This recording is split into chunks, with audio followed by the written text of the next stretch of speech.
ప్రజలకు చంద్రబాబు పొడిచిన వెన్నుపోట్లను పోటు కూడా కాదు వెన్నుపోట్లను వివరిస్తూ మొదటి ఏడాది ఏ రకంగా అయితే మనం ర్యాలీలు నిర్వహించామో బాగా జరిగింది అప్పట్లో కార్యక్రమాలు. అంతకన్నా బాగా రెండవ ఏడాది చంద్రబాబు నాయుడు గారి పాలన మీద నిరసన తెలుపుతూ ఇంకా గొప్పగా కూడా ర్యాలీలు గొప్పగా జరగాలి.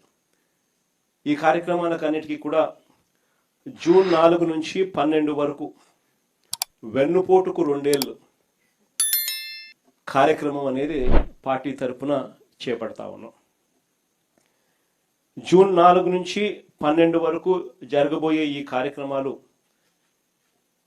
ఒకవైపున ఎస్ఐఆర్ కారణంగాను కమిటీల వెరిఫికేషన్, మనకు గ్రామ స్థాయిలో కమిటీలు ఏవైతే ఉన్నాయో వాటి వెరిఫికేషన్ కారణంగాను ఎండను తీవ్రతను కూడా పరిగణలోకి తీసుకుని ఈ షెడ్యూల్ అనేది రూపొందించడం జరిగింది.